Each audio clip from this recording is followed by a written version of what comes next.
সব আসবাবের থেকে না হওয়া, অর্থাৎ কারোর থেকে কিছু হয় না, একমাত্র কর্মেওয়ালা জাত আল্লাহ এই জিনিসের দাওয়াত দিতেন।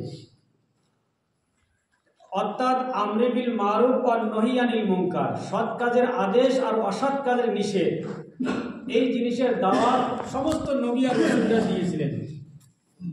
যে কথাটা আল্লাহ তাবারক তাআলা এই উম্মতকে বলেছে, কুনতুম খায়রা উম্মাহ, আমার এর মোকাবিলা কত জানো? মানুষ নামাজ পড়ছে, ইবাদত, তাসবিহ, তাহলিল, জিকির, আজকার করছে, যদি কবুল হয় তো এর সওয়াব আছে, নিশ্চয় সওয়াব আছে। যদি সওয়াব আছে, যেরকম আল্লাহ নবী সাল্লাল্লাহু আলাইহি ওয়াসাল্লাম বলছেন, সাল্লু কামা রাআইতুমুনি ইউসাল্লি, আমাকে যেভাবে নামাজ পড়তে দেখেছো ওইভাবে নামাজ পড়ো। ভাই, হুজুরের নামাজ আমরা কেউ পড়তে পারবো? কোথায় হুজুরের নামাজ আর আমাদের নামাজ, কোথায় হুজুরের সেজদা আমাদের সেজদা মিল খায়? আসমান জমিন তফাৎ, কিন্তু মিল খায় না। নামাজ যদি হুজুরের নামাজ মোতাবিক যদি হয়, তার নামাজের মধ্যে নেকি ভরা, আর যদি না হয় এই নামাজ তোমার জন্য বদদোয়া করবে, বদদোয়া করবে।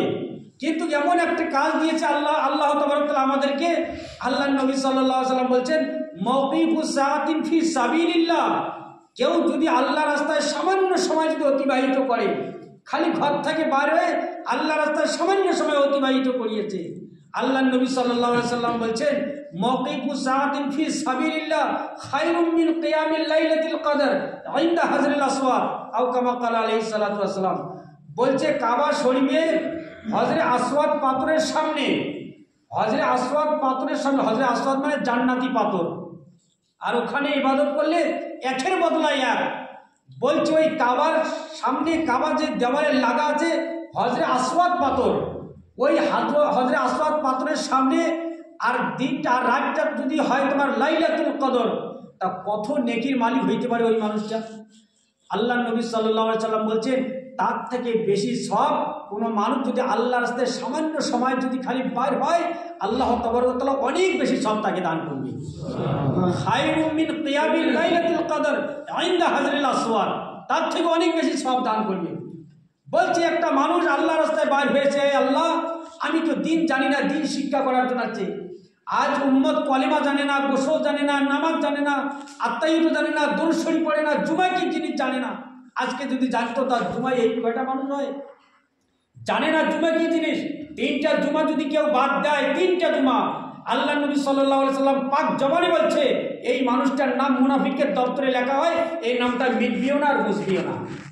কত বড় শক্ত হাদিস, কত বড় এই শক্ত হাদিস। বলছে মুনাফিকের যে আযাব দেওয়া হবে, যে জাহান্নামটা, কাফের বেঈমান মুশরিকদের যে জাহান্নাম থাকবে, তার থেকে নিচের তলায় থাকবে মুনাফিকরা। আর মুনাফিক হয়ে থাকে মুসলমানের মাঝখান থেকে। হিন্দু মুসলমান, হিন্দু আর কাফির বেঈমানের থেকে মুনাফিক হয় না, মুনাফিক হয় মুসলমানের মাঝখান থেকে। তা কত বড় শক্ত হাদিস। যে সুস্থ শরীরে 3টা জুমা যদি বাদ দেয়, তার নামটা মুনাফিকের দপ্তরে লেখা হয়, এই নামটা মিটবেও না আর মুছবেও না, অর্থাৎ সিলমারা মুনাফিক হয়ে গেল। কত বড় শক্ত হাদিস। আজকে জুমা বুঝি না, জুমার নাই। এই জন্য মহতরম দোস্ত বুঝুন, আল্লাহর নবী সাল্লাল্লাহু আলাইহি ওয়াসাল্লাম বলছেন, কেউ যদি দিন শিক্ষা করার জন্য একটু ঘর থেকে বাইর হয়, খালি একটু ঘর থেকে বাইর হয়, ইন্নাল হিজরাতা ইয়াহদিমু মা কানা ক্বাবলা, বলছে প্রথম পা ফেলিয়ে দ্বিতীয় পা ফেলার আগে আল্লাহ জীবনের গুনাহ থেকে মাফ করিয়ে দেয়, জীবনের গুনাহ থেকে মাফ করিয়ে দেয়। এইরকম সস্তা সওদা আর কোথাও নাই। বলছে তুমি যদি আল্লাহ রাস্তায় যদি বার হও, আল্লাহ তাবারক ওয়া তাআলা বলছে তোমার আমার যে জান, আমার দেওয়া মাল, আমার দেওয়া জান, আমার দেওয়া মাল নিয়ে যদি তুমি ঘর থেকে খালি বার হও, আল্লাহ তাবারক ওয়া তাআলা বলছেন ইয়াগফির লাকুম যুনুবাকুম, তোমাদের জীবনের গুনাহ থেকে আমি মাফ করিয়ে দেব। সুবহানাল্লাহ, তোমাদের জীবনের গুনাহ থেকে মাফ করিয়ে দেব।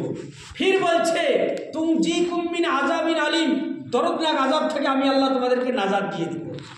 ফির 3 নম্বর পুরস্কারের কথা বলছে, ওয়ায়াদখুলুকুম জান্নাতিন তাজরি মিন তাহতিহাল আনহার ওয়া মাসাকিন তাইয়্যিবা ফি জান্নাতিন আদন, বলছে এমন একটি প্রবাহিতওয়ালা জান্নাত তোমাকে দিব আমি, যে জান্নাতের নিচে দুধের নহর, শরাবের নহর, ঠান্ডা পানির নহর প্রবাহিত থাকবে, আর সে বিল্ডিংটার নাম থাকবে জান্নাতে আদন। এই জন্য মহতরম দোস্ত বুজুর্গ, এ কাজ কোনো আমাদের নবী বা কোনো অলি বা কোনো পিসার তাদের কাজ নয়, এই কাজ খুদ আল্লাহ তাবারক ওয়া তাআলা দিয়েছেন, আল্লাহ তাবারক ওয়া তাআলা দিয়েছেন। আমরা যদি একটু যদি হরকত করি, এই কাজ যদি অসুল মোতাবিক করি, তা দেখবেন আপনাদের মসজিদের জায়গা ধরবে না, নামাজির জায়গা ধরবে না।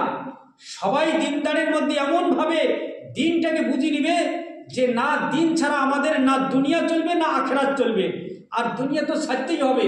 ওই ইমাম সাহেব একটু বললো না খুতবাতে, ভাই কবরে আমাকে জবাব দিতে হবে আল্লাহর কাছে। আল্লাহ নবী সাল্লাল্লাহু আলাইহি সাল্লাম বলছেন, কবরের মতন ভয়ানক দৃশ্য আমি আর কোথাও দেখি নাই, কবরের মতন আযাব আর ভয়ানক দৃশ্য আমি আর কোথাও দেখি নাই। মানুষ খালি মারা গিয়েছে, খালি কবরে লাশটা রাখছে, এখনো মুর্দা তার পায়ের যারা মাটি দিতে গিয়েছে তাদের পায়ের শব্দ শুনে বস দুইজন ফেরেশতা আসি হাজির। একটু যদি উল্টা সিধা হয়ে যায় তার সঙ্গে সঙ্গে এই কবরকে জাহান্নামের আগুন দিয়ে ভরিয়ে দেওয়া হবে। এই কবরকে এমনভাবে চাপা দিবে তার একদিকে হাড়গুলো অন্যদিকে ঢুকে যাবে। 90 থেকে 99টা আজদাহা সাপ ওই কবরের মধ্যে নিযুক্ত করিয়ে দেওয়া হবে। এই জন্য মহতরম দোস্ত বুজুর্গ, আজ বাদে কাল আমাকে সবাই ওই জায়গাতে যাইতে হবে, কেউ আমরা ওই জায়গার থেকে বাঁচতে পারবো না। তো ওই জায়গার তৈরি আমাকে এই দুনিয়ায় করতে হবে। এই জন্য কাজটাকে যদি একটু কাজ মনে করি, আর যদি মহল্লায় থেকে যখন জামাত আসবে বা যখন জামাত না আসবে আমরা যদি 5 কামের সঙ্গে যদি কাজটা করি, মহল্লাতে যদি মেহনত করি, তা দেখবেন এর বদলা আল্লাহ তাবারক ওয়া তাআলা সর্বদা আমাকেই দিবে। এরপর এর আসরাত এর তাসিরাত মহল্লাবাসীর উপর পড়বে। আমাদের মসজিদের মধ্যে দেখবেন মুসাল্লি নামাজি, আল্লাহ এমন একটা সুন্দর পরিবেশ বনবে যেরকম মদিনার পরিবেশ ছিল। ইনশাআল্লাহ বলবো তো, আল্লাহ আমাদেরকে সহি আমল করার তৌফিক।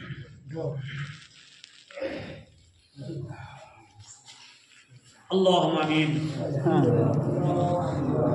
وربنا ظلمنا أنفسنا وإن لم تغفر لنا وترحمنا لنكونن من الخاسرين.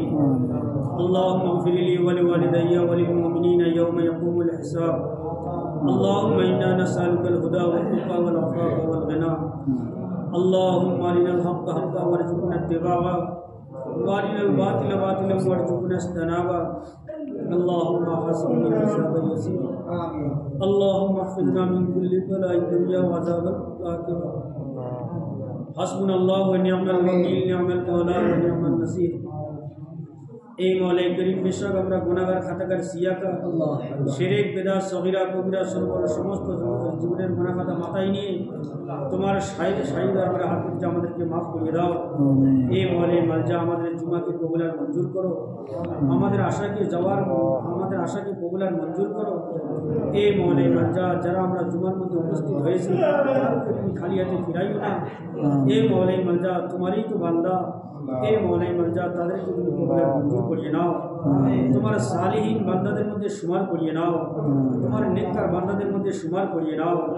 এই মওলাই মালজা তাদের উপর তুমি রাজি আর খুশি হয়ে যাও, তাদের জীবনের সমস্ত মাকাসিদকে পুরা করিয়ে দাও, সমস্ত বালা মাসাইব থেকে তুমি হেফাজত করো। এই মওলাই মালজা এই মহল্লার প্রতিটি ঘরকে, কাঁচা পাকা বাড়িকে তুমি দিনকে পৌঁছিয়ে দাও, সবাইকে দিনের উপর চলার তৌফিক দান করো, সমস্ত বাচ্চা বাচ্চিকে দিনের উপর চলার তৌফিক দান করো, মা বোনদেরকে দিনের উপর চলার তৌফিক দান করো, পর্দা পুরুষদের উপর চলার তৌফিক দান করো, সমস্ত বালিক পুরুষদেরকে মসজিদে এসে নামাজ পড়ার তৌফিক দান করো। হে মওলাই মালজা তোমার ডর আর ভয় দিলের মধ্যে পয়দা করিয়ে দাও, তোমার হাবিবের মহব্বত দিলের মধ্যে পয়দা করিয়ে দাও, তোমার দিনের মহব্বত দিলের মধ্যে পয়দা করিয়ে দাও। দুনিয়ার সামান ও আসবাবের মহব্বত দিল থেকে তুমি বার করিয়ে দাও, দুনিয়ার মহব্বত দিলের মধ্যে নফরত করিয়ে দাও। হে মওলাই মালজা তুমি আমাদেরকে কবুল আর মঞ্জুর করিয়ে নাও। হে মওলাই মালজা আমাদেরকে কবুল আর মঞ্জুর করিয়ে নাও। হে মওলাই মালজা আমাদেরকে কবুল আর মঞ্জুর করিয়ে নাও। ওয়া সাল্লাল্লাহু তাআলা আলা খায়রি নূরি আরশিহি মুহাম্মাদিন ওয়া আলা আলিহি ওয়া সাহবিহি আজমাইন বিরহমাতিকা ইয়া রাব্বাল আলামিন।